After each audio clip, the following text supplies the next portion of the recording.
नमस्कार। ये आकाशवाणी है। अभी आप पूजा तमांग से समाचार सुनेंगे।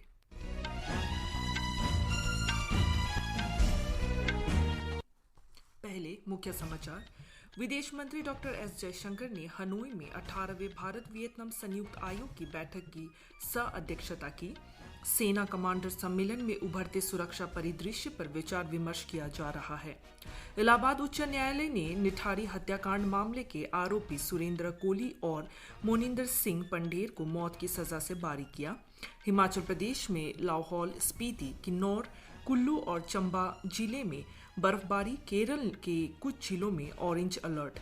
अमेरिका, इजराइल और मिस्र दक्षिणी गाजा में युद्ध विराम पर सहमत। और अब समाचार विस्तार से। विदेश मंत्री डॉक्टर सुब्रमण्यम जयशंकर ने आज अपने वियतनामी समकक्ष बुई थान सोन के साथ हनोई में 18वें भारत वियतनाम संयुक्त आयोग की बैठक की सह-अध्यक्षता की। बैठक में राजनीतिक, रक्षा और समुद्री सुरक्षा, न्यायिक, व्यापार और निवेश, ऊर्जा विकास, शिक्षा और प्रशिक्षण, विज्ञान और प्रौद्योगिकी और सांस्कृतिक क्षेत्रों में सहयोग जैसे विषय शामिल थे। एक सोशल मीडिया पोस्ट में विदेश मंत्री एस जयशंकर ने कहा कि भारत वियतनाम की व्यापक रणनीतिक साझेदारी आने वाले वर्षों में और मजबूत होगी। बैठक में दोनों नेताओं ने भारत प्रशांत क्षेत्र, वैश्विक मुद्दों के प्रति प्रतिबद्धता और विभिन्न बहुपक्षीय समूहों में सहयोग पर भी दृष्टिकोण साझा किए।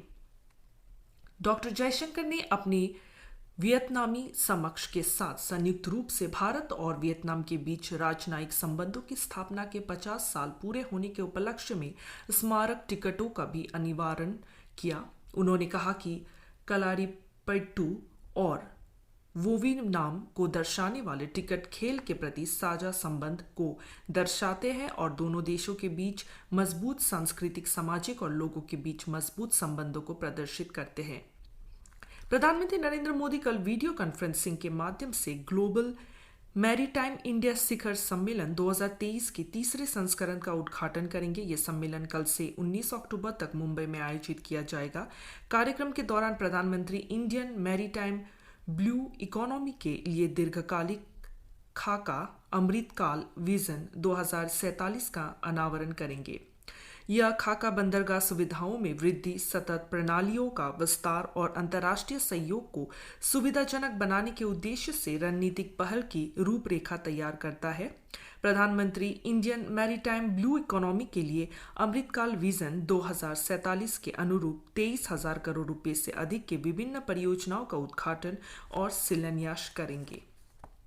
प्रधानमंत्री गुजरात के दीनदयाल बंदरगाह प्राधिकरण में 4,500 करोड़ रुपये से अधिक की लागत से बनने वाले Tuna Tekra all weather deep draft terminal की आधारशिला रखेंगे।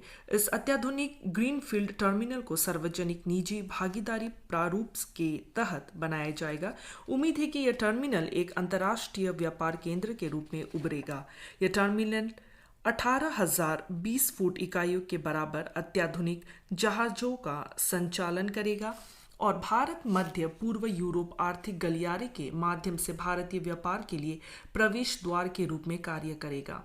हमारे संवाददाता ने बताया है कि यह शिखर सम्मेलन देश का सबसे बड़ा सामुद्रिक कार्यक्रम है। इसमें यूरोप, अफ्रीका, दक्षिण अमेरिका और एशिया के देशों का प्रतिनिधित्व करने वाले दुनिया भर के मंत्री भाग लेंगे। शिखर सम्मेलन में विश्व के मुख्य कार्यकारी अधिकारी, व्यापारिक घरानों के प्रमुख, निवेशक, अधिकारी और अन्य हितधारक भी हिस्सा लेंगे। इस शिखर सम्मेलन में देश के विभिन्न राज्यों के मंत्री और अन्य गणमान्य व्यक्ति भी भाग लेंगे। सेना कमांडरों का सम्मेलन आज से नई दिल्ली में शुरू हो गया है। यह शीर्ष स्तरीय द्विवार्षिक कार्यक्रम वैचारिक आधार पर विचार विमर्श के लिए भारतीय सेना को महत्वपूर्ण नीतिगत निर्णयों की सुविधा प्रदान करने का एक संस्थागत मंच है। 5 दिवसीय सम्मेलन के दौरान सेना कमांडर और अन्य वरिष्ठ पदाधिकारी पहले दिन वर्चुअल माध्यम से बैठक कर रहे हैं। इसके बाद शेष विचार विमर्श व्यक्तिगत प्रारूप में आयोजित किया जाएगा। रक्षा मंत्रालय ने कहा है कि शीर्ष नेतृत्व भारतीय सेना की परिचालन तैयारियों की समीक्षा के अलावा वर्तमान और उभरते सुरक्षा परिदृश्यों पर विचार मंथन करेगा। कमांडरों का सम्मेलन अपने व्यापक क्षेत्र के साथ यह सुनिश्चित करता है कि भारतीय सेना प्रगतिशील, अग्रगामी, अनुकूलित और भविष्य के लिए तैयार रहे। रक्षा मंत्री राजनाथ सिंह बुधवार को सेना कमांडरों के सम्मेलन में भाग लेंगे। प्रमुख रक्षा अध्यक्ष जनरल अनिल चौहान, थल सेनाध्यक्ष जनरल मनोज पांडे और वायुसेना प्रमुख वी.आर. चौधरी भी सम्मेलन को संबोधित करेंगे। इस अवसर पर भारत सरकार के प्रधान वैज्ञानिक सलाहकार डॉक्टर अजय कुमार सूद भी राष्ट्रीय सुरक्षा के लिए प्रौद्योगिकी का लाभ उठाने विषय पर एक भाषण देंगे। सड़क परिवहन और राजमार्ग मंत्री नितिन गडकरी ने आज दिल्ली में चल रही राष्ट्रीय राजमार्ग परियोजनाओं की प्रगति की समीक्षा की। इस अवसर पर दिल्ली के उपराज्यपाल विनय कुमार सक्सेना, केंद्रीय संस्कृति राज्य मंत्री मीनाक्षी लेखी और अन्य वरिष्ठ अधिकारी भी उपस्थित थे। दिल्ली और इसके आसपास कुल 65,000 करोड़ रुपए की लागत से विभिन्न परियोजनाएं लागू की जा रही है। इसका उद्देश्य लोगों को यातायात की भीड़ और प्रदूषण से राहत दिलाना है। उपभोक्ता कार्य मंत्रालय ने कहा है कि सरकार बासमती चावल के न्यूनतम निर्यात मूल्य की समीक्षा पर गंभीरता से विचार कर रही है। इस समय यह 1,200 अमेरिकी डॉलर प्रति टन है। इस साल अगस्त में सरकार ने गैर बासमती सफेद चावल के अवैध निर्यात को रोकने के लिए 1,200 प्रति टन अमेरिकी डॉलर की दर से कम बासमती चावल के निर्यात की अनुमति नहीं देने का फैसला किया था। मंत्रालय ने कहा कि चावल निर्यातक संघ से अभ्यावेदन प्राप्त हुआ है कि चावल का अधिकतम मूल्य निर्यात पर प्रतिकूल प्रभाव डाल रहा है। सरकार ने चावल की घरेलू कीमतों पर अंकुश लगाने और घरेलू उपभोक्ताओं के लिए प्राप्त उपलब्धता सुनिश्चित करने के लिए कई कदम उठाए। मंत्रालय ने कहा कि सरकार द्वारा उचित निर्णय लेने तक मौजूदा व्यवस्था जारी रहेगी। सर्वोच्च न्यायालय ने राजनीतिक दलों को धन देने के लिए चुनावी बॉन्ड योजना के औचित्य को चुनौती देने वाली याचिकाओं को 5 न्यायाधीशों के खंडपीठ को सौंप दिया गया है। मुख्य न्यायाधीश डॉक्टर वाई चंद्रचूड़ ने कहा कि इस मामले की सुनवाई 30 अक्टूबर को की जाएगी। इससे पहले हुई सुनवाई में वरिष्ठ अधिवक्ता प्रशांत भूषण ने कहा था कि 2024 के आम चुनाव के लिए चुनावी बॉन्ड योजना शुरू करने से पहले इस पर विचार किया जाना जरूरी है। इस योजना के खिलाफ दायर याचिकाओं में 2 मुद्दों पर प्रमुख रूप से ध्यान दिया गया है। एक, राजनीतिक दलों को गुप्त दान की वैधता और दूसरा, राजनीतिक दलों को धन देने के मामले में नागरिकों के सूचना के अधिकार का उल्लंघन।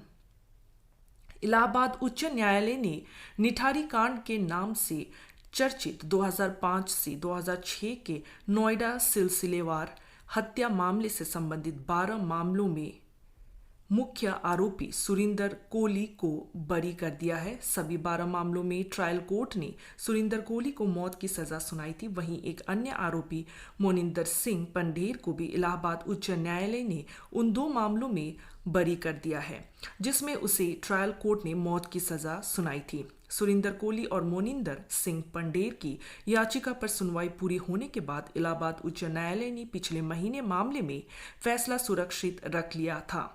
आपको बता दें कि न्यायाधीश अश्विनी कुमार मिश्रा और न्यायाधीश सैयद आफ्ताब हुसैन रिजवी की पीठ ने आज इस मामले में निर्णय सुनाया। अभी इस निर्णय की विस्तृत जानकारी सामने नहीं आई है। कांग्रेस नेता राहुल गांधी आगामी विधानसभा चुनाव के लिए पार्टी उम्मीदवारों के पक्ष में प्रचार करने के लिए चुनावी राज्य मिजोरम के 2 दिवसीय दौरे पर आज आइजोल पहुंचे। वह चांदमारी जंक्शन से राजभवन तक पदयात्रा करेंगे और राज्यपाल के घर के पास एक रैली को संबोधित करेंगे। अमेरिका, इजराइल और मिस्र आज दक्षिणी गाजा में युद्ध विराम के लिए सहमत हो गए हैं। मिस्र के साथ सीमा पर रफा क्रॉसिंग को फिर से खोला जा रहा है। दोहरी राष्ट्रीयता वाले फिलिस्तीनियों और गाजा में फंसे विदेशी नागरिकों को राफा के माध्यम से जाने की अनुमति दी जाएगी। इस समय इस क्षेत्र से बाहर निकलने का यही एकमात्र सुरक्षित मार्ग है। अमेरिका सरकार द्वारा अपने नागरिकों को क्रॉसिंग के खुलने पर तैयार रहने के लिए दक्षिण की ओर जाने की सलाह देने के बाद कई फलस्तीनी अमेरिकी नागरिक पहले से ही क्रॉसिंग के पास इकट्ठा हो गए हैं। इसी के साथ ये समाचार बुलेटिन समाप्त हुआ। नमस्कार।